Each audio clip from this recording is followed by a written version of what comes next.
Chapter number 12 electricity से मतलब आपको क्या समझ आता है? इलेक्ट्रिसिटी जो हमारे घरों में तो रोज आती ही आती है, ठीक है। अब इलेक्ट्रिसिटी होती क्या है आखिर? तो ये आपके एनसीईआरटी बुक से ही सारा जो भी है, जितना भी यहाँ पे लिखा है, उनको मैंने बस छोटी छोटी फॉर्म्स में लिख दिया ताकि आपको ज़्यादा समझ आ जाए, ठीक है। तो चैप्टर 12 इलेक्ट्रिसिटी कहता क्या है? इलेक्ट्रिसिटी होती क्या है? Cities of electron. यहाँ पे आप देखोगे तो मैंने लिखा है सिटीज ऑफ इलेक्ट्रॉन। अब किस तौर पे मतलब इलेक्ट्रॉन्स की सिटी बोली है? इलेक्ट्रिसिटी में जब भी कोई चीज दौड़ती है, बहुत सारे इलेक्ट्रॉन एक साथ जब जाते हैं तो इलेक्ट्रिसिटी पैदा होती है, और इसी जाने को हम फ्लो कहते हैं। और जो इलेक्ट्रॉन्स होते हैं वो क्या होते हैं? हमारे चार्ज होते हैं। उन इलेक्ट्रॉन्स पे कुछ चार्ज होता है, और वो जब बहुत सारा चार्ज एक साथ बहता है तो हमारी क्या बनती है? हमारी इलेक्ट्रिसिटी जनरेट होती है, ठीक है। अब नेक्स्ट टॉपिक पढ़ेंगे हम इलेक्ट्रिक करंट। यहाँ पे जैसे कि आप देखोगे तो मैंने लिखा है electricity is a form of energy. Electricity एक एनर्जी की फॉर्म है। इससे हमें क्या मिल रहा है? हमारा काम जल्दी हो पाता है ना। अगर इलेक्ट्रिसिटी नहीं होती तो क्या आज हम हवा हवा हाथ पंखे से ही हवा कर रहे होते? पंखे से हम नहीं कर पाते। अगर हमें आज कुकर बोल रहा हूँ, चावल बनाने हैं, तो हम क्या करेंगे? इलेक्ट्रिक कुकर में हम बना सकते हैं, जो बहुत ईजी हो जाता है, ठीक है। बहुत सारी चीजें हैं जो हम अपने हाथों से ना करके इलेक्ट्रिसिटी के द्वारा करा सकते हैं, ठीक है। अब इलेक्ट्रिक करंट क्या होता है? इलेक्ट्रिक करंट को मैंने यहाँ पे लिखा है आई, तो इसको आई से डिनोट करते हैं। अगर आपको इलेक्ट्रिक करंट कहीं लिखना है तो आप आई लिख के इक्वल टू जितना है वो लिख सकते हैं, ठीक है। Flow of electric charge through a close path in per unit of time called electric current. Flow of electric charge का बहना एक क्लोज पाथ से, वो भी कुछ यूनिट टाइम में, उसको हम इलेक्ट्रिक करंट कहते हैं, ठीक है। कि जैसे कि आप एक वायर मान लो, तो जैसे कि एक ये वायर है, मतलब कंडक्टर है। अब इस वायर के अंदर फ्लो ऑफ इलेक्ट्रिक चार्ज, यहाँ पे इलेक्ट्रिक चार्ज जा रहे हैं बहुत सारे, ठीक है। इलेक्ट्रॉन्स कैसे चार्ज के होते हैं? माइनस चार्ज के होते हैं ना। तो बहुत सारे इलेक्ट्रॉन क्या कर रहे हैं? फ्लो कर रहे हैं इस डायरेक्शन में, समझ लो, ठीक है। तो बहुत सारे चार्ज पार्टिकल जब फ्लो करते हैं एक क्लोज पाथ में, अब यहाँ पे एक बल्ब है और यहाँ पे बैटरी है, ठीक है। ये एक रफ डायग्राम बनाए, देखो।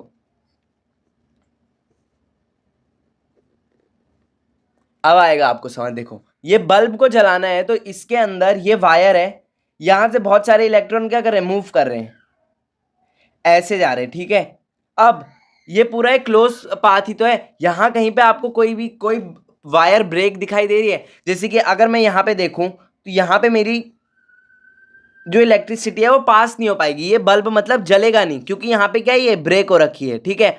अगर और इसमें क्या होगा? ये बल्ब जरूर ग्लो करेगा क्योंकि पूरा क्लोज पाथ है और हमने बैटरी को ज्वाइन करा है, ठीक है। तो कोई भी क्लोज पाथ से अगर बहुत फ्लो होता है इलेक्ट्रिक चार्ज का, वो भी पर यूनिट ऑफ टाइम, कुछ टाइम के अंदर, जैसे कि मैं बोलूंगा कि 1 मिनट के अंदर कितना चार्ज फ्लो कर रहा है एक पाथ से, तो आप, अगर मैंने आपको कुछ गिवन दे रखा है तो आप क्या निकाल लोगे? उसको निकाल लोगे कितना चार्ज, वो कितना करंट फ्लो कर रहा था उस तार से, ठीक है। तो इसी को हम इलेक्ट्रिक करंट कहते हैं। अब मैंने यहाँ पे कुछ क्वांटिटी और डिनोटेड बाय मतलब किससे उन्हें दर्शाते हैं ये सब लिखा है, तो इसको भी देख लो।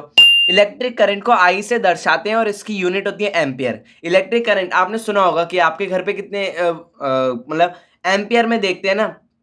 आप अपने चार्जर के पीछे देखोगे तो आपको ए दिखेगा, कुछ वैल्यू होगी 0.5 ए, तो मतलब 0.5 एम्पियर चार्ज आपका लेता है एक चार्जर, ठीक है। चार्ज की यूनिट होती है क्यू, इसको हम इसकी यूनिट होती है कूलम, और इसको दर्शाते हैं सी से, ठीक है। चार्ज को क्यू से दर्शाते हैं, कूलम को सी से, टाइम को टी से, और सेकंड को एस से, ठीक है। ये इनकी यूनिट्स हैं। अब देखते हैं इलेक्ट्रिक करंट का फॉर्मूला। तो जो मैंने यहाँ पे लिखा है फ्लो ऑफ इलेक्ट्रिक चार्ज, वही मैंने फॉर्मूले के भेष में लिख दिया, ठीक है। फ्लो ऑफ इलेक्ट्रिक चार्ज का फ्लो होना in per unit of time, per unit के टाइम में, पर यूनिट मतलब अपॉन में आ जाता है टाइम, पर यूनिट टाइम, उसको हम क्या कहते हैं? इलेक्ट्रिक करंट कहते हैं। I equals to Q upon T, ठीक है। इसको हमने डिनोटेड, जिससे हम डिनोट करते हैं ना इन्हें, उस लैंग्वेज में लिख दिया। अब आगे बढ़ते हैं। तो अब एक यूनिट तो होती है जो हमें पहले से दी रहती है, और एक यूनिट होती है हम जो खुद डिराइव्ड करते हैं, तो इसको हम अनदर यूनिट भी कहते हैं और डिराइव्ड यूनिट भी कहते हैं। डिराइव्ड मतलब जिसको हम खुद निकालते हैं, ठीक है। तो I equals to Q upon T किसका फॉर्मूला होता है? इलेक्ट्रिक करंट का, अभी बताया। अब कूलम्ब को हम किससे डिनोट करते थे? आपको याद होगा तो सी से हम कूलम्ब को डिनोट करते हैं, सॉरी, चार्ज को हम C से डिनोट करते हैं। अभी आप यहां देखोगे तो चार्ज को Q से डिनोट करते हैं, तो हमने Q लिखा है, और Q की यूनिट क्या होती है, कूलम, और कूलम को हम क्या करते हैं, C से डिनोट करते हैं, और T को टाइम कहते हैं, और टाइम की यूनिट होती है S, और सेकंड को हम S से दर्शाते हैं। तो ये S ऊपर जाएगा तो CS -1 हो जाएगा, ठीक है। अब हम देखते हैं इलेक्ट्रिक चार्ज। इलेक्ट्रिक चार्ज कितने प्रकार के होते हैं, प्रोटॉन और इलेक्ट्रॉन। आपने सुना होगा ये कौन से चैप्टर में, एटम एंड मॉलिक्यूल चैप्टर में, क्लास 9 में, प्रोटॉन, न्यूट्रॉन और इलेक्ट्रॉन, ठीक है। पर इन तीनों में से सिर्फ दो में चार्ज होता है, एक में पॉजिटिव और एक में नेगेटिव। अब प्रोटॉन में कितने कूलम चार्ज होता है हम ये देखेंगे। तो एक प्रोटॉन में 1.6 10⁻⁻19 कूलम चार्ज होता है, ठीक है। और एक इलेक्ट्रॉन में क्वांटिटी सेम रहेगी पर साइन माइनस का आ जाएगा, ठीक है। माइनस का 1.6 10⁻⁻19 कूलम चार्ज होता है। Electric potential and potential difference. तो सबसे पहले देखते हैं कि पोटेंशियल डिफरेंस होता क्या है। तो ये पेज नंबर पे आपका ये है, कौन सा पेज नंबर है, 201। यहाँ तक का हमने पिछली वीडियो में सब कवर कर लिया था। अगर आपने वीडियो नहीं देखी तो जल्दी से देख लो, मैंने उसकी प्ले लिस्ट बना ली है, ठीक है। तो इलेक्ट्रिक पोटेंशियल देखते हैं सबसे पहले। तो क्या होता है पोटेंशियल डिफरेंस, ठीक है। Potential difference across the end of the conductor is defined by the work done by the charge particle. तो ये क्या बोल रहे हैं मैं अभी आपको समझाता हूँ एक पेज में। तो देखो, जैसे कि ये आपका एक कंडक्टर है, ठीक है, मतलब ये वायर है, वायर को एक कंडक्टर ही तो कहते हैं। अब एक ये एंड है, फर्स्ट एंड ये है और सेकेंड एंड ये है, ठीक है। फर्स्ट सेकेंड एंड दोनों पता है। Potential difference across the end of the conductor, across the, एक यहां से लेके यहां तक किसी भी कंडक्टर का जितना वर्क डन होता है किसी भी चार्ज पार्टिकल से, उसको हम क्या कहते हैं, पोटेंशियल डिफरेंस, ठीक है। जैसे कि एक चार्ज पार्टिकल कितना वर्क डन करता है हमें वो निकालना है, ठीक है। ये छोड़ो कि मैं आपको सिंपल से बताता हूं कि पोटेंशियल डिफरेंस वो होता है किसी भी कंडक्टर के दोनों एंड के बीच में जितना भी काम करता है कोई भी चार्ज पार्टिकल, उसको हम क्या कहते हैं, पोटेंशियल डिफरेंस कहते हैं, ठीक है। जैसे कि इस वायर से इस वायर तक एक मतलब बहुत सारे चार्ज पार्टिकल हैं, उन्होंने 10 जूल का काम किया है। वर्क डन की यूनिट जूल ही तो होती है ना, तो 10 जूल का काम करा है तो पोटेंशियल डिफरेंस उसी से निकलेगा, ठीक है। तो उसने मतलब 10 वोल्ट का ऐसे कुछ काम करा है। मैं अभी आपको बताता हूँ कैसे, क्या फॉर्मूला लगेगा यहाँ पे, 10 वर्क ऐसे, ठीक है। अभी मैं आपको आगे बताता हूँ। तो हम पोटेंशियल डिफरेंस को V से डिनोट करते हैं और इसकी यूनिट होती है वोल्ट, और वोल्ट को भी V से ही करते हैं। तो यहाँ पे बहुत कंफ्यूजन होती है, ठीक है। अब पोटेंशियल डिफरेंस का अगर हम क्या देखें, फॉर्मूला देखें, तो वो होता है वर्क डन अपॉन में चार्ज, ठीक है।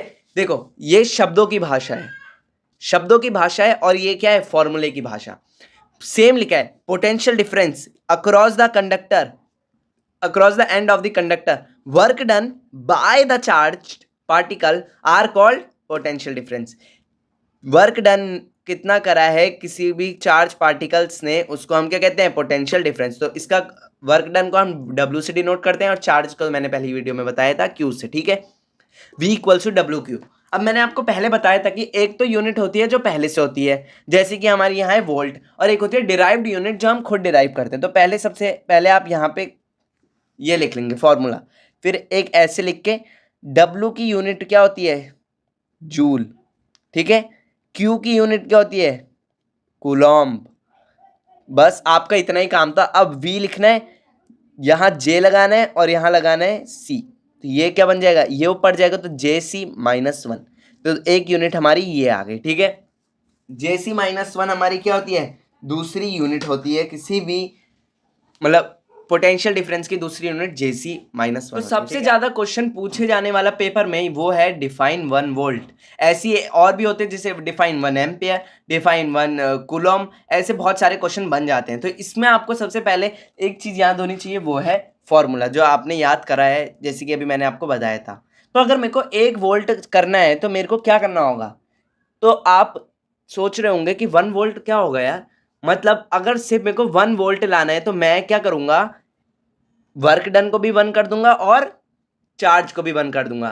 तो ये क्या होता है, अगर मेरे को 1 वोल्ट करना है तो 1 जूल का वर्क डन लगता है अगर किसी भी एक कूलम चार्ज को हिलाने में या मूव करने में एक पॉइंट से दूसरे पॉइंट तक, तो उसे हम क्या कहते हैं, 1 वोल्ट कहते हैं। अब शब्दों की भाषा में देखें तो potential difference between 2 points in a current carrying conductor when 1 joule of work done work is done to move a charge of 1 coulomb from one point to another is called 1 volt.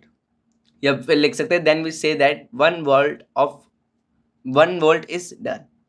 तो किसी भी conductor के बीच में जितना potential difference है, या आप इस लाइन को मत देखो, आप इस लाइन को अगर नहीं लिखोगे ना तब भी चलेगा, आप सिर्फ ये लिख लो when 1 joule of work is done to move a charge of 1 coulomb from one point to another। ठीक है, तो अगर 1 जूल का वर्क डन लग रहा है हमें 1 कूलम्ब चार्ज को हिलाने में एक पॉइंट से दूसरे पॉइंट तक, तो हमें उसे क्या कहते हैं, एक पॉइंट से दूसरे पॉइंट ले जाने में, तो उसको क्या कहते हैं, हम 1 वोल्ट कहते हैं। ठीक है, अब हम देखते हैं एग्जांपल 12.2। ठीक है, तो ये क्या है, यहाँ पे पूछा है how much work is done in moving a charge of 2 coulomb across 2 point having a potential difference 12 volt. तो यहाँ पे हमें V दिया है 12 वोल्ट और Q दिया है हमें 2 कूलम्ब। तो अब हमें क्या निकालना है, वर्क डन निकालना है। तो अभी मैंने आपको फॉर्मूला बताया था, V नो दैट, हम जानते हैं कि V equals to W upon Q होता है। V हमें 12 वोल्ट दिया है, W हमें निकालना है, और 2C हमें क्या दिया है, चार्ज दिया है। तो W इधर अकेले रह जाएगा, 12A और 2C, ये डिवाइड में, यहाँ के मल्टीप्लाई में, इसको रहने दो। अब यूनिट आप मत लिखो, ठीक है, यूनिट्स मत लिखना। इसके बाद 24W का हो जाएगा 24 जूल वर्क डन हमने करा है क्या, इस क्वेश्चन में 24 जूल ऑफ वर्क डन हुआ है। अब बढ़ते हैं अपने अगले टॉपिक की तरफ, सबसे ज्यादा important topic ammeter and voltmeter. तो एम मीटर और वोल्ट मीटर होते क्या हैं, ये हमने तो कभी सुना नहीं इनके नाम। कोई ये मीटर भी होते हैं, हाँ ये मीटर होते हैं। एम मीटर जो होता है वो मेजर करता है करंट को। करंट को कैसे मेजर करता है, कितना करंट एक सर्किट में बह रहा है वो हमें कैसे पता लगेगा, एक डिवाइस की मदद से पता लगेगा जिसको हम एम मीटर कहते हैं। वोल्ट मीटर क्या होता है, जिससे हम पोटेंशियल डिफरेंस नापते हैं। किसी भी सर्किट में कितना पोटेंशियल डिफरेंस है, अगर हमें वो नापना है तो हम क्या करेंगे, हम वोल्ट मीटर का इस्तेमाल करेंगे। ठीक है, अब एम मीटर जो होता है वो हमेशा सीरीज में लगता है, कभी भी वो पैरेलल में नहीं लगेगा। और ये पैरेलल सीरीज अभी आप याद कर लो, हम बाद में ये टॉपिक आता है रेजिस्टर वाला जो होता है। ठीक है, और वोल्ट मीटर जो होता है वो हमेशा पैरेलल में लगेगा, कभी भी सीरीज में नहीं लगेगा। ठीक है, अब एम मीटर कुछ ऐसा दिखाई देता है, अगर आपके स्कूल में लैब ले गए होंगे तो यहाँ पे एक डब्बा होता है, उसमें ए लिखा रहता है, और यहाँ पे सुई ऐसे होती है जहाँ पे नंबर लिखे रहते हैं। ठीक है, सेम वोल्ट मीटर होता है, बिल्कुल सेम, बस यहाँ वी लिखा रहता है और सुई ऐसी होती है। मतलब काम दोनों का अलग अलग है पर दोनों दिखते बिल्कुल सेम है। ठीक है, यहाँ पे देखो ये बिल्कुल वी है ना, यहाँ पे वी दिखता है और यहाँ पे ए दिखता है। ठीक है, अब देखते हैं डिफाइन 1 एम्पियर। अभी मैंने बताया था कि डिफाइन 1 एम्पियर क्वेश्चन आ सकता है। ठीक है, तो 1 एम्पियर क्या होता है, when 1 coulomb of charge flowing through the conductor is called 1 ampere of current. तो जब भी एक कूलम्ब चार्ज फ्लो करता है किसी भी कंडक्टर से, तो हम उसे क्या कहते हैं, 1 एम्पियर ऑफ करंट कहते हैं। ठीक है, और 1 वोल्ट तो मैंने अभी बता ही दिया, when 1 joule of work done is by 1 coulomb of charge particularly called 1 volt. Ohm's law, तो ये ओम्स लॉ बहुत ही ज्यादा इंटरेस्टिंग टॉपिक है और इसकी खोज करी थी जॉर्ज साइमन ओम ने, तब से ही इसका नाम ओम्स पड़ गया उन्हीं के नाम से। ठीक है, तो ये क्या थे, एक जर्मन फिजिसिस्ट थे जो इन 1827 में उन्होंने ओम लॉ की क्या करी थी, खोज करी थी। ठीक है, तो ओम्स लॉ पढ़ने से पहले हम सबसे पहले ये वाला चार्ट देख लेते हैं जो हमें हमारी एनसीईआरटी बुक में दिया है। तो ये क्या है, बता रहा है कि कौन सी चीज को हम कौन से सिंबल से दर्शाते हैं। तो इलेक्ट्रिक सेल को एक ऐसे करते हैं, लंबा डंडा और छोटा डंडा, छोटा माइनस का और बड़ा प्लस का। ये बैटरी का कॉम्बिनेशन है, ओपन की ऐसे ब्रैकेट के अंदर कुछ नहीं, और स्विच क्लोज है अगर तो ऐसे करना है। ठीक है, अगर हमें कोई वायर ज्वाइन करनी है और हमें सिंबल में करना है तो एक लाइन जोड़ के ऐसे करना है। वायर क्रॉसिंग विदाउट ज्वाइनिंग, जैसे कि जाती है ना, अगर एक वायर के ऊपर एक वायर आ गई पर वो ज्वाइन नहीं है, ठीक है, बस वो पास हो रही है इधर उधर, तो उनको ऐसे करते हैं। बल्ब को ऐसे बनाते हैं, रेजिस्टर ऑफ रेजिस्टेंस ऐसे करते हैं, वेरिएबल रेजिस्टेंस और रियोस्टेट को ऐसे, एम मीटर और वोल्ट मीटर जो हमने अभी पढ़ाई था। ठीक है, तो अब पढ़ते हैं ओम्स लॉ। तो ओम्स लॉ बहुत ही ज़्यादा इंटरेस्टिंग टॉपिक है। तो सबसे पहले देखते हैं ये है क्या, potential difference across the end of the conductor is directly proportional to the electric current flowing through the circuit। तो इसका मतलब है कि potential difference across the conductor, potential difference को हम V से दर्शाते हैं, of the conductor is directly proportional to the electric current flowing through the circuit. ये देखो यहाँ पे लिखा है ना मैंने, potential difference is directly proportional to the current, ठीक है। तो ये करा, फिर अब इसका एक वी आई ग्राफ बनता है। वी आई ग्राफ का मतलब क्या है, ये ग्राफ ही है एक तरीके से, जैसे आपने क्लास 9th में मोशन चैप्टर के ग्राफ देखे होंगे, ठीक है, उसमें भी आपने बहुत तरीके के ग्राफ देखे थे, 3-4 तरीके के, इसमें भी एक ग्राफ है। तो ये जब भी वी आई ग्राफ बनेगा वो बिल्कुल स्ट्रेट लाइन में बनेगा, क्योंकि अगर वी आई के प्रोपोर्शनल है तो वी और आई दोनों क्या बनेंगे, अगर वी की वैल्यू 1 है तो आई की वैल्यू भी 1 ही रहेगी, v की वैल्यू 2 तो i की वैल्यू 2। जैसे जैसे v बढ़ेगा वैसे वैसे i भी बढ़ेगा, ठीक है। v बढ़ेगा तो i बढ़ेगा, i घटेगा तो v भी घट जाएगा, ठीक है। तो 1 इक्वल्स टू 1, 2 2 3 3 4 4, ठीक है। तो vi ग्राफ ये। अब आगे बढ़ते हैं, अब इसकी फॉर्मूला की डेरिवेशन करते हैं। तो अभी हमने पढ़ा था potential difference is directly proportional to i, ठीक है। अब क्या करेंगे, अगर हम v इक्वल्स टू करेंगे तो प्रोपोर्शनलिटी का साइन हटेगा तो एक प्रोपोर्शनैलिटी कांस्टेंट आएगा जो है हमारा यहाँ पे R, ठीक है। अब R क्या है, यहाँ पे R है हमारा रेजिस्टेंस इक्वल्स टू R। जो हमारा नेक्स्ट टॉपिक है resistance of the conductor. Resistance क्या करता है, रेजिस्टेंस करंट को, वो चार्ज को बहने से क्या करता है, रोकता है, मतलब वो रोकता है कि चार्ज ना आगे ना जा पाए, ठीक है। तो अभी मैं आपको रेजिस्टेंस दिखाऊंगा, अभी मेरे पे है एक रेजिस्टेंस, ठीक है। अब आगे बढ़ते हैं, तो क्या है, रेजिस्टेंस को हमने R मान लिया। अब अगर हमें R निकालना है, जैसे कि R की वैल्यू निकालनी है हमें, तो क्या होगा, V यहाँ आएगा, I मल्टीप्लाई से डिवाइड में आएगा और R की वैल्यू निकल जाएगी, ठीक है। तो ये दो फॉर्मूले बहुत ही ज़्यादा इंपॉर्टेंट है। अब देखते हैं रेजिस्टेंस ऑफ द कंडक्टर। तो ये क्या है, resistance of the conductor, the obstruction provided by the conductor in flow of the electric charge called resistance of the conductor। किसी भी चार्ज को फ्लो होने में कोई भी दुविधा आ रही है या उससे रुकावट आ रही है बहने में, उसको हम क्या कहते हैं, और वो किसने दी है, कंडक्टर ने दी है। मतलब कि अगर मैंने एक वायर से चार्ज गुजारना है और वो कंडक्टर में बहुत रेजिस्टेंस भरा है तो चार्ज को जाने में ज़्यादा मुश्किल होगी, और किसी में अगर बिल्कुल भी अगर रेजिस्टेंस नहीं हुआ तो उसमें क्या होगा, ईजिली कोई भी क्या होगा, हमारा चार्ज बहने लगेगा। अब यूनिट ऑफ रेजिस्टेंस है ओम। जो हम इस मतलब ये टॉपिक का नाम क्या है, ओम। और ओम को ऐसे करते हैं, ठीक है, कुछ ऐसे बनाते हैं और कुछ बिल्कुल प्रोफेशनल करना है तो ऐसे, ठीक है। आपकी बुक में भी दिया है, आपकी बुक में दिया होगा यहीं कहीं, देखिए यहाँ पे ओम लिखा है ना, अगर मैं जूम करूँ तो यहाँ देखोगे आप ओम, ठीक है, ये ओम, ठीक है। अब आगे बढ़ते हैं, पढ़ते हैं हमारा नेक्स्ट टॉपिक। और अब हमें एक चीज़ और देखनी है जिसको हम कहते हैं, ये हम थोड़ी देर बाद पढ़ेंगे, टेबल हम पढ़ेंगे जरूर, ठीक है। अब रेजिस्टेंस ऑफ द कंडक्टर पढ़ लिया, अब देखते हैं रियोस्टेट, ठीक है। रियोस्टेट क्या होता है, रियोस्टेट इज अ डिवाइस, यहाँ पे थोड़ा सा येलो कलर लग गया, ठीक है, आपको समझ आया, ये rheostat a device used to change the resistance in the circuit called rheostat. किसी, जैसे कि अब अगर मेरे को रेजिस्टेंस चेंज करना है किसी भी सर्किट में, ठीक है, किसी भी सर्किट में अगर मेरे को रेजिस्टेंस की वैल्यू चेंज करनी है, मतलब रेजिस्टेंस बढ़ाना है घटाना है, तो मैं किस चीज़ की मदद लूंगा, रियोस्टेट की लूंगा, ठीक है।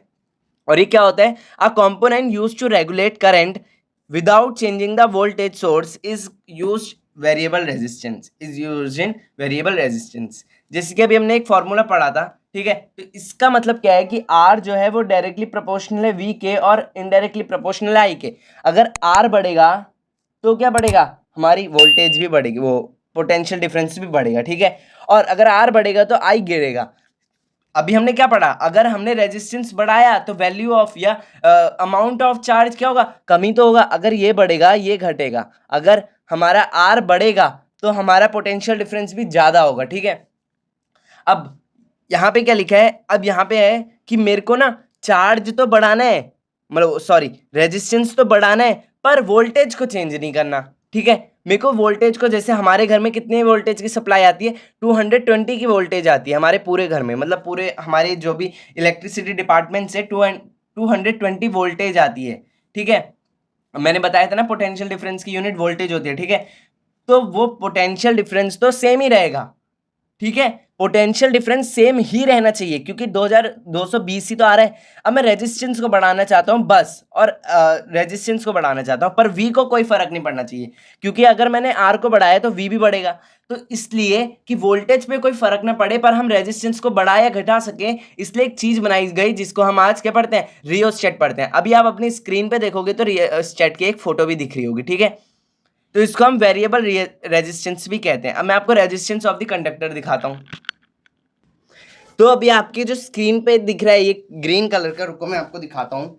देखो ये है एक चार्जर, ठीक है। मैंने चार्जर के अंदर की चीज निकाल के रखी है। देखो ये आपको ग्रीन प्लेट दिख रही है, इसी से सारा क्या होता है, सब चलता है, ठीक है। ये चार्जर का जाने वाला, जहाँ से चार्जर का हम यूएसबी फिट करते हैं। अब आप यहाँ पे अपने चार्जर को भी देख सकते हो, ये ग्रीन कलर की चिप दिख रही होगी। चिप जैसी तो नहीं, सिलेंड्रिकल है, देखो ये चीज, ठीक है, ग्रीन कलर का दिख रहा है। तो यही है हमारा इस पूरे चार्जर में एक रेजिस्टेंस, ठीक है। और ये सारी चीज़ें अलग है, पर एक रेजिस्टेंस हमारा बिल्कुल ऐसी दिखता है, ठीक है। देख लो आप यहाँ पे, ठीक है। मैं फोकस कर देता हूँ और जूम कम कर देता हूँ, ठीक है। पूरे चार्जर में बस एक चार्जर में एक रेजिस्टेंस होता है क्योंकि हमें एक रेजिस्टेंस की ही ज़रूरत होती है। इससे ज़्यादा हम करंट फ्लो करने दे सकते हैं क्योंकि जितना करंट हमें रोकना है ना, वो एक रेजिस्टर बोलते हैं, रोक सकता है, ठीक है। तो ये पूरे चार्जर की है, ठीक है, देख लिया आपने। ये और सारी चीज़ें जो इसको चलाती हैं, ठीक है। अब रियोस्टेट की फोटो आपने देख ली होगी, ठीक है।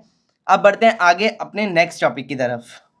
यह आपकी बुक में एक नेक्स्ट टॉपिक है, factor on which resistance of conductor depends. तो कौन से फैक्टर पे रेजिस्टेंस मैटर करता है, मतलब रेजिस्टेंस कौन से फैक्टर पे डिपेंड करता है। अगर जैसे कि अगर लेंथ बढ़ेगी कंडक्टर की तो इस पे रेजिस्टेंस पे क्या होगा, फर्क पड़ेगा क्योंकि आर जो होता है वो एल के, मतलब रेजिस्टेंस जो होता है वो लेंथ ऑफ द कंडक्टर के डायरेक्टली प्रोपोर्शनल होता है। और area of cross section of the conductor दूसरा है हमारा, area of cross section of the conductor, ठीक है। अब देखो, अगर किसी भी तार की लेंथ ज़्यादा होगी और किसी भी कंडक्टर की अगर लेंथ छोटी होगी, तो देखो अगर ये छोटी तार है, इसमें क्या है, रेजिस्टेंस, वो करंट फ्लो कर रहा है, ठीक है, करंट फ्लो कर रहा है और इसमें रेजिस्टेंस है, तो करंट क्या होगा, ऐसे ऐसे जाएगा, ऐसे ऐसे जाएगा, ऐसे ऐसे जाएगा, ठीक है। अब अगर यहीं पे अगर इस तार में बहेंगे तो ऐसे ऐसे ऐसे ऐसे ऐसे, तो यहाँ पे क्या ज़्यादा टाइम नहीं लग रहा, हमें लग रहा है, नहीं लग रहा है, क्योंकि इस तार की लेंथ बढ़ा दी गई है। अगर इसी में अगर लेंथ कम होगी तो करंट क्या होगा, थोड़ी टाइम ज़्यादा नहीं लेगा, थोड़ा कम लेके जल्दी से चले जाएगा। और इसमें रेजिस्टेंस ज़्यादा हो सकते हैं, इसमें कम हो सकते हैं, ठीक है। तो आर जो है वो डायरेक्टली प्रोपोर्शनल होते हैं लेंथ ऑफ द कंडक्टर के। एरिया ऑफ क्रॉस सेक्शन क्या होते हैं, तो अभी मैंने आपको एक तार बना के दिखाई। अगर हम इस तार के इस चीज़ को, ये चीज़ को जूम करें तो वो कुछ ऐसा दिखेगा, एक सर्कल टाइप दिखेगा ना। हमें पूरे तार का एरिया ऑफ क्रॉस सेक्शन नहीं निकालना, हमें बस उस एरिया का निकालना है जहां से हमारा करंट क्या होगा, एंटर होगा तार के अंदर। तो वो बस एक सर्कल होगा। मैं आपको अगर तार दिखाऊं कोई, अभी मेरे पे कोई तार तो नहीं है, पर आप समझ लो ना कि जैसे कि ये मान लो, इसकी रिफिल से दिखाता हूँ कि ये पूरी एक तार है, ठीक है, ये एक पूरी तार है। अब इसके इसके अंदर से हमारे क्या जाएंगे, हमारे जो चार्ज हैं वो फ्लो करेगा। अब मेरे को ना इस चीज़ का एरिया ऑफ क्रॉस सेक्शन निकालना है, जो यहाँ पे मैं आपको एक सर्कल दिखा रहा हूँ, ये वाली चीज़ का, बस, ठीक है। और किसी चीज़ का हमें क्रॉस सेक्शन नहीं निकालना, बस पूरी तार में से, इसको तार मान लो ना, ठीक है, इस पूरी तार में से हमें बस इस चीज़ का निकालना है, ठीक है। तो आई होप आप सभी को समझ आ रहा होगा इस चीज़ का, बस जो इस सर्कल जैसी चीज़ दिख रही है, तो वो है हमारा R is directly proportional to the area of cross section. Sorry यहाँ ब्लर हो गया सब, ठीक है। तो एरिया ऑफ क्रॉस सेक्शन हमारा इनवर्सली प्रोपोर्शनल होता है किसके, रेजिस्टेंस के, ठीक है। अब मैंने यहाँ पे दो इक्वेशन मान रखे हैं, फर्स्ट को फर्स्ट मान लिया, सेकंड को सेकंड। अब फर्स्ट और सेकंड इक्वेशन को देख के हम ये कह सकते हैं कि R is directly proportional to L और इनडायरेक्टली प्रोपोर्शनल टू ए, ठीक है। क्या करा मैंने, देखो एक ये थी और प्लस कर दिया आर। अब आर कॉमन आ गया, प्रोपोर्शनलिटी का साइन कॉमन आ गया, एल मल्टीप्लाई बाय 1 एल हो गया और ए आ गया, ठीक है। तो ये आ गया। अब यहाँ पे भी हम प्रोपोर्शनैलिटी का साइन हटा के इक्वल्स टू लगाएंगे तो यहाँ पे एक नई चीज़ आती है जिसको हम कहते हैं रो, और रो को हम ऐसे बनाते हैं, P बनाया और इस वाली लाइन को थोड़ा आगे बढ़ा दिया।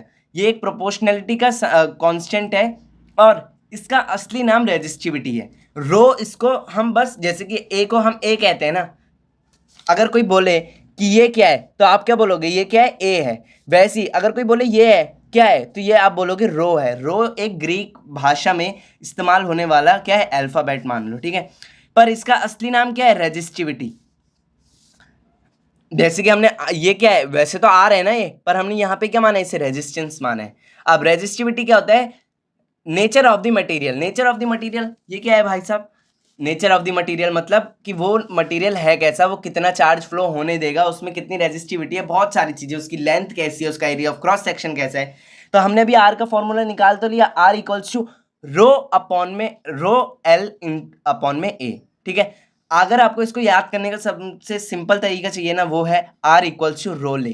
क्या है, R equals to rho L A ले, रो ले, ठीक है। अब मेरे को अगर रो की वैल्यू निकालनी है तो मैं एल को इधर भेज दूंगा, ये यहाँ मल्टीप्लाई हो रहा है रो के साथ, ये यहाँ के डिवाइड हो जाएगा, ये डिवाइड हो रहा है आर के साथ मल्टीप्लाई हो जाएगा, तो आर के रो की वैल्यू हमारी क्या होगी, आर ए अपॉन में एल। अब यूनिट ऑफ रो कैसे निकालते हैं, यही वाले फॉर्मूले को लेंगे हम जो अभी हमने ऊपर बनाया। अब आर की हमारी यूनिट क्या होती है, अभी मैंने आपको बताया था ओम, ओम, और ए होता है हमारा मीटर स्क्वायर। इसकी स्टैंडर्ड, ए की मतलब एरिया ऑफ क्रॉस सेक्शन, किसी भी चीज का एरिया स्क्वायर में ही तो निकालते हैं, और उसकी स्टैंडर्ड यूनिट होती है एम, और अपॉन में एल को भी हम एम से करते हैं, ठीक है। अब एम स्क्वायर मतलब 2m है, तो एक एम से एक एम काट दिया तो रो ओम मीटर हमारी रो की वैल्यू निकल जाएगी, वो रो की यूनिट निकल जाएगी, ठीक है। अब बढ़ते हैं हमारे नेक्स्ट टॉपिक की तरफ। तो नेक्स्ट टॉपिक है हमारा ये टेबल। इस टेबल में आपको हर चीज की रेजिस्टिविटी बताइए, मतलब अभी जो हमने पढ़ा है ओम मीटर हर किसी का निकाल रखा है, जैसे कि सिल्वर की 1.6 10 की पावर -8, ठीक है, हर किसी की दे रखी है। और सबसे इंपॉर्टेंट इनमें से और कुछ नहीं, बस एक टंगस्टन है, इसको याद कर लो बस। टंगस्टन अभी के रिसेंट वाले पेपर में भी आया था कि टंगस्टन को हम बल्ब के फिलामेंट बनाने में यूज क्यों करते हैं, ठीक है। तो टंगस्टन से बल्ब का फिलामेंट बनता है, जो हमारे घर में 100 वाट के बल्ब होते हैं उसके अंदर आप एक तार देखोगे, कॉइल जैसी देखोगे, तो वो किसकी बनती है, टंगस्टन की बनती है। और इसका मेल्टिंग पॉइंट सबसे हाई होता है, मतलब इसका कुछ हजारों में क्या होता है, मेल्टिंग पॉइंट होता है, ठीक है। इसलिए ये जल्दी से पिघल नहीं सकती और ये देर तक क्या होती है, जल्दी रहती है। हम बोलते हैं कि जो हमारा बल्ब है वो फ्यूज हो गया। फ्यूज हो गया क्या मतलब क्या है कि टंगस्टन की वायर क्या हो गई है, मेल्ट हो चुकी है, ठीक है। मेल्ट हो जाएगी तो वो बल्ब की जो वायर है वो टूट के एक मतलब बल्ब नहीं जल पाएगा, ठीक है। तो tungsten is used for the making of bulb coil, ठीक है। ऐसे एक क्वेश्चन आ सकता है आपके पेपर में, तो आपको लिखना है क्योंकि इसका सबसे हाईएस्ट मेल्टिंग पॉइंट होता है और ये सबसे ज़्यादा क्या होती है, इसकी सबसे ज़्यादा पतली पतली वायर्स बना सकते हैं, तभी तो एक बल्ब के अंदर फिट हुआ है ना भाई वो। Resistance of a system of register, मतलब हम रजिस्टर्स को किस किस तरीके से लगा सकते हैं, मतलब सीरीज में लगाएंगे और पैरेलल में किस तरीके से लगाएंगे, ठीक है। तो सीरीज का मतलब क्या होता है, सीरीज का मतलब होता है किसी भी चीज को उसका मतलब एंड टू एंड कनेक्शन, ठीक है। एंड मतलब जो रेजिस्टर होता है वो सीरीज में तब लगता है जब उसका एंड टू एंड कनेक्शन हो। अब एंड टू एंड कनेक्शन के मतलब से क्या समझते हो आप, एंड टू एंड कनेक्शन मतलब जैसे कि अगर कोई बल्ब यहाँ पे खत्म हो रहा है तो इसी के आगे मैं रेजिस्टर लगा दूंगा, मतलब यहाँ पे कोई और अप्लायंस है, ये हम किसके लिए यूज करते हैं, अप्लायंस के लिए, ठीक है। और फिर एक और अप्लायंस है, तो ये हमारा क्या होता है, एंड टू एंड कनेक्शन। यहाँ पे इसका एंड हुआ, यहाँ से इसका दूसरा एंड शुरू हो गया, ठीक है। तो एंड टू एंड कनेक्शन होता है। तो अब इसका एक मैं सर्किट डायग्राम बना के दिखाता हूँ, जैसे कि ये मेरा एक रजिस्टर, ये 2 रजिस्टर, ये 3 रजिस्टर, आपको सिर्फ जिगजैग बनाना होता है। फिर मैंने आपको पिछली वीडियो में बताया था कि एम मीटर भी आप जोड़ोगे एक सीरीज के अंदर। फिर की हम कहते हैं प्लग को, प्लग ऑन है तो यहाँ पे बीच में डॉट, अगर ऑन नहीं है तो यहाँ पे डॉट नहीं आएगा, ठीक है। और फिर यहाँ पे बैटरी बनाएंगे, बैटरी का भी मैंने आपको सिंबल बताया था, ठीक है। अब ये क्या पूरा डायग्राम बन गया? नहीं, क्योंकि इसमें मैंने एक और चीज ऐड नहीं करी, वो है हमारा वोल्ट मीटर। तो आप वोल्ट मीटर एक भी लगा सकते हो, लेकिन आप 3 भी लगा सकते हो, आपकी मर्जी होती है कि आप वोल्ट मीटर कितने लगाना चाहते हो, ठीक है। तो अब आती है बात कि plus minus, positive to negative हमें कहाँ लगाएंगे, ठीक है। तो देखो, जब भी किसी, ये छोटा साइन है, ठीक है, अगर बैटरी की बड़ी वाली लंबी साइड है इधर की तरफ तो यहाँ पॉजिटिव लगेगा, और छोटी साइड को नेगेटिव बोलते हैं। वैसे ही अब जैसे कि यहाँ से करंट जाएगा जाएगा जाएगा, इसके अंदर जाएगा तो ये पॉजिटिव से मिल रहा है ना, पास इसके लिए कौन सी साइड पड़ रही है, नेगेटिव ज्यादा पड़ रही है या पॉजिटिव, पॉजिटिव पड़ रहा है, तो ये पॉजिटिव होगा, negative positive negative positive negative, ठीक है। वैसे ही ये भी होगा, यहाँ पे क्या आएगा, ये देखो यहाँ पे नेगेटिव इसके लिए सबसे ज्यादा पास पड़ रहा है, पॉजिटिव दूर पड़ रहा है, तो यहाँ नेगेटिव और यहाँ पॉजिटिव। अब ये एक डायग्राम मतलब सर्किट पूरा हो चुका है, और ये करंट की डायरेक्शन बता दो आप, ठीक है। अब हम निकालेंगे कि हम इसमें 2 कंडीशन होते हैं। फर्स्ट कंडीशन क्या होती है कि सीरीज में करंट जो होता है,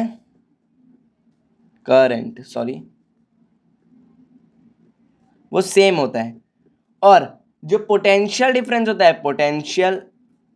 होता है वो वेरी करता है, ठीक है। तो सीरीज में करंट सेम होता है, पोटेंशियल डिफरेंस क्या होता है, वेरी करता है, मतलब कांस्टेंट नहीं होता, वेरिएबल होता है।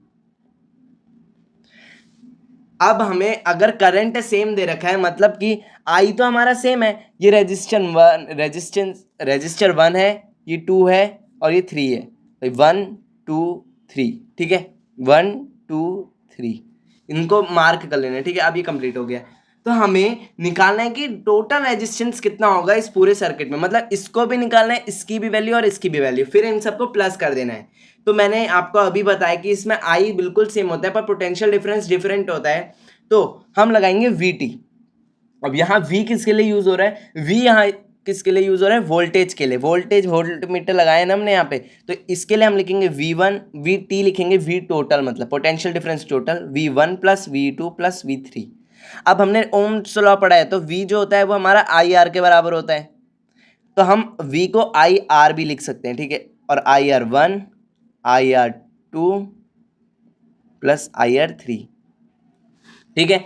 अब यहां पे देखोगे तो I कॉमन आ रहा है, तो I को कॉमन ले लेते हैं, और यहां पे भी I कॉमन आ रहा है, तो अंदर R1 plus R2 plus R3 बच जाएगा, और R से I से I कट जाएगा, तो RT कितना आ गया हमारा, R1 plus R2 plus R3।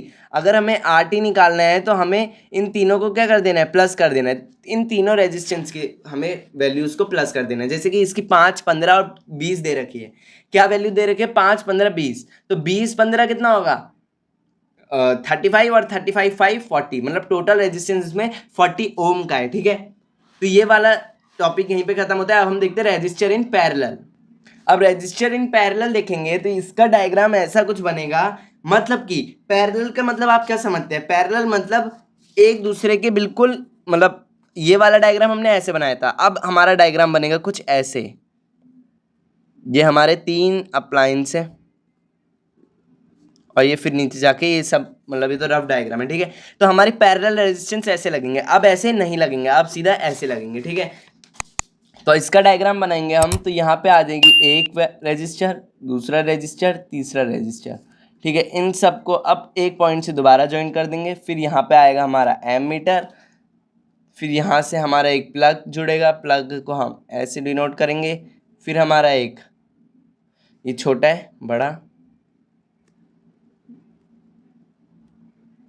ठीक है, तो ये यहाँ पे जुड़ जाएगा, ठीक है। अब इसके यहाँ पे हम 1 वोल्ट मीटर लगा देंगे क्योंकि ये पैरेलल में लगा है, ठीक है। अब ये plus minus plus minus minus plus, ठीक है, ये एक रेजिस्टेंस, ये दूसरा रेजिस्टेंस, ये तीसरा, R3 R2 R1, ठीक है।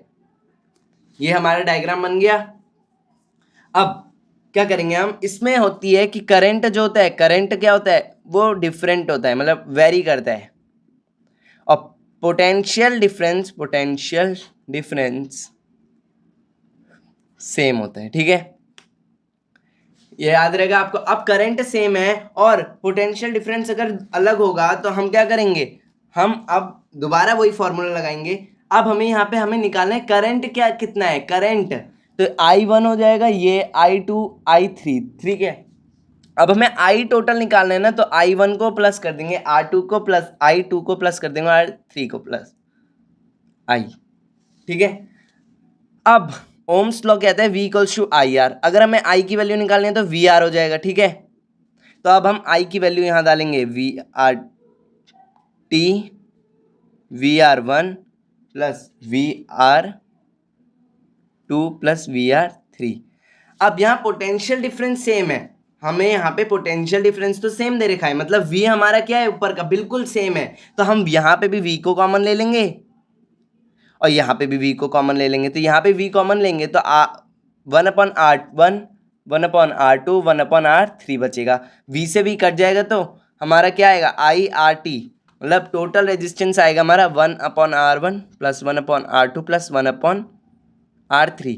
तो ये हमारा क्या आ जाएगा, फॉर्मूला आ जाएगा, ठीक है।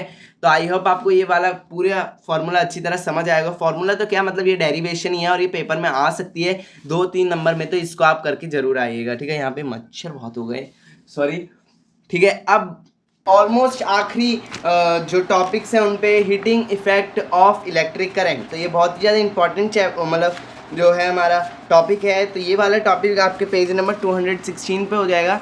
इसके बाद हम ये 2-3 एग्जाम्पल भी दिए हैं वो भी सॉल्व कर लेंगे और फिर हमारे आखिरी आ जाएगा इलेक्ट्रिक पावर और practical application of heating effect of electric current, ठीक है। तो इसके बाद हमारा चैप्टर खत्म हो जाएगा, फिर हम मैथ का एक नया चैप्टर शुरू करेंगे जिसका नाम है ट्रिग्नोमेट्री। तो बहुत ज़्यादा इंटरेस्टिंग होगा। तो पहले देखते हैं heating effect of electric current. तो heating effect of electric current जो होता है उसको पावर कहते हैं। पावर मतलब P से, हम पावर को P से दर्शाते हैं। तो P जो होता है वो W/T के बराबर होता है। W equals to work done and time is time, ठीक है। तो W वर्क डन अपॉन में टाइम होता है। अब वर्क डन का फॉर्मूला हमको पता है, वर्क डन का फॉर्मूला हमने देखा था कि V इक्वल्स टू Q होता है, क्योंकि V का अगर हमारा WQ होता है तो W की तो हम निकाल ही सकते हैं, तो W की जगह हमने VQ डाल दिया। इसके बाद अब Q/T जो है, Q/T वो I का फॉर्मूला होता है, तो V और I, तो पावर का जो फॉर्मूला है वो हमारा VI आ जाएगा, ठीक है। अब क्या करेंगे हम, अब तो जो हमारा P आया है और VI आया है, अब इन दोनों को हम T से मल्टीप्लाई कर देंगे, टाइम से क्या कर देंगे, मल्टीप्लाई कर देंगे। हमने दोनों जगह करा है, मतलब ये काट भी सकते हैं, हम इन्हें काट सकते हैं पर हमें नहीं काटेंगे क्योंकि हमें इनकी ज़रूरत है। तो अब जो हमारा P इंटू T होता है वो किसका फॉर्मूला होता है, वो होता है एनर्जी का फॉर्मूला। और एनर्जी कौन सी, हीट एनर्जी।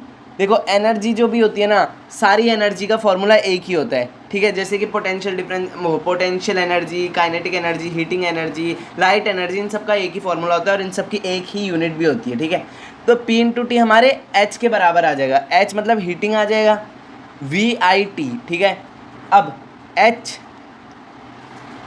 अब V इक्वल्स टू IR, मतलब VIR है तो I और T ब्रैकेट में आ जाएंगे। अब इन सबको मल्टीप्लाई करेंगे तो V²RT हमारा क्या बन जाएगा, फॉर्मूला बन जाएगा हीटिंग का, heating effect of electric current. तो ये बस दो बहुत ही ज़्यादा इंपॉर्टेंट फार्मूला हैं जो आपको यूज़ करने हैं अपने किसमें, अपने ये जो न्यूमेरिकल्स होते हैं, ठीक है। अब पढ़ते हैं हम जूल्स लॉ ऑफ हीटिंग, ठीक है। जूल्स लॉ ऑफ हीटिंग क्या कहता है, according to Joule's law of heating the heat produced by the resistor is directly proportion to. तो ये क्या कहता है, जो हमारी हीट है वो कौन प्रोड्यूस करता है, वो रेजिस्टर प्रोड्यूस करता है और वो किसके डायरेक्टली प्रोपोर्शनल होता है, square of the electric current. और मैं अभी इन सब को आपको कनेक्ट करके भी दिखाऊंगा ये कहाँ से कनेक्ट हो रहे हैं। जिन्होंने शुरुआत से वीडियो को अच्छी तरह देखा है उन्हें पता लग जाएगा कि किससे ये मैच हो रहे हैं। और resistance of a given current, sorry, और C हमारा आ जाएगा time for which current flow. देखो अब आप एक बार गौर करोगे तो जो हमारी हीटिंग है वो square of the electric current I का स्क्वायर होती है, resistance of given current R के होती है डायरेक्टली प्रोपोर्शनल टाइम के। तो जो हमारी हीट होती है वो कौन प्रोड्यूस करता है, रेजिस्टर करता है, और वो directly proportional to square of the electric current, resistance of a given current, time for which current flow. ठीक है, तो ये तीन चीज़ आपको जरूर लिखनी है। जूल्स लॉ ऑफ हीटिंग, ये पूरा लिखोगे तो आपको अगर 5 नंबर का भी क्वेश्चन होगा तो 5 नंबर आपको बड़ी आसानी से मिल जाएंगे। ठीक है, अब बढ़ते हैं हमारे नेक्स्ट टॉपिक की तरफ। अब जो इलेक्ट्रिक पावर है नेक्स्ट टॉपिक में आपको इस बुक में ही पढ़ा देता हूँ। देखो, you have studied in your earlier class the rate of doing work is power, this is also the rate of consumption of energy. हमने पहले बहुत क्लासों में पढ़ा है कि वर्क डन का रेट, कि वर्क डन हम कितने टाइम में कर रहे हैं उसको पावर कहते हैं, या कितने टाइम में कितनी एनर्जी कंजप्शन, एनर्जी की कंजप्शन हो रही है उससे हम क्या कहते हैं, टाइम कहते हैं। अब 12.21 जो है, 12.21 पीछे होगी शायद,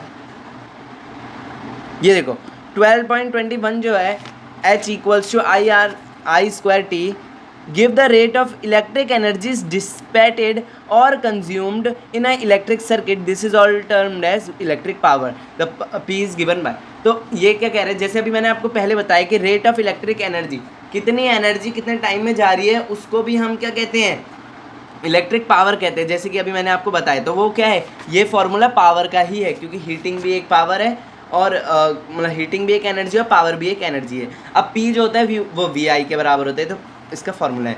अब आता है आपको बहुत ही ज़्यादा इंपॉर्टेंट जो ये पार्ट है। ठीक है, the SI unit of electric current is what. SI unit क्या होती है, करंट की, वॉट होती है। Is the power consumed by a device that carry 1 ampere of current.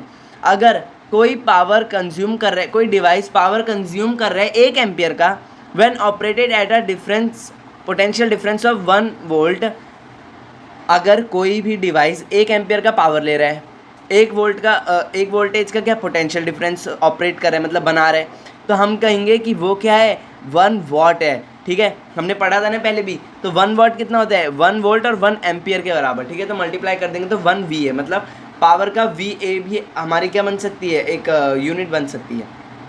अब the unit what is very small, therefore is actual practice we use a much larger unit called kilowatt।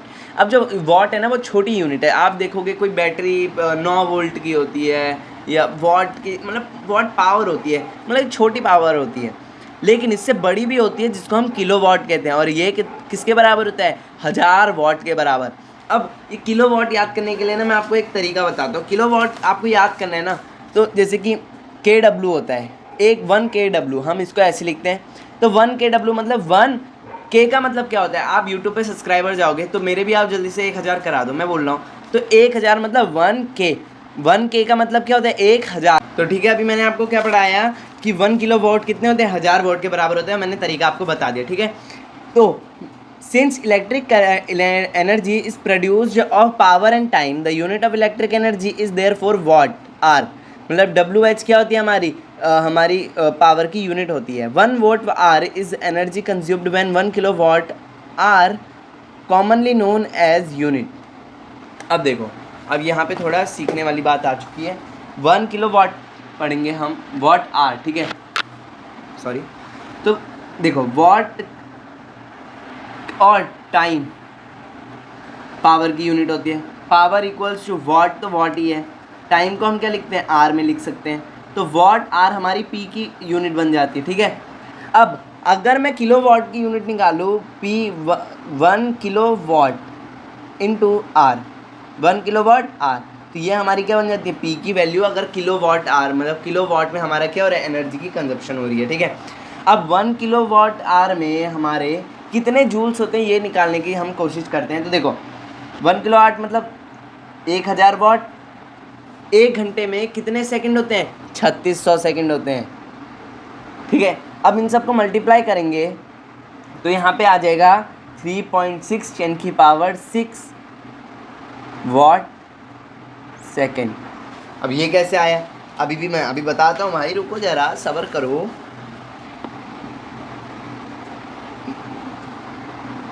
इसको मैंने ऐसे derive करा है। ठीक है, इसको ऐसे करा है। ठीक है, 1000 इंटू 3600 लिखा ही था। अब यहाँ पे 36 इंटू ये 2 और ये 3 10 की पावर 5 बनाएंगे ना। अगर मैं ऊपर और नीचे दोनों 10 से मल्टीप्लाई और डिवाइड कर दूं तो कोई फ़र्क पड़ेगा? नहीं फ़र्क पड़ेगा, क्योंकि 10 से 10 कट भी सकता है, तो ये 0 ही हो जाएगा।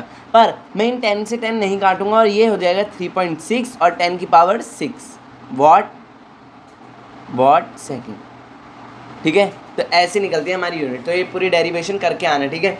तो ये वीडियो यहीं ख़त्म करते हैं। अगली वीडियो में हम सारे एग्जाम्पल करेंगे 12.9 10 11 12 13 तक, ठीक है।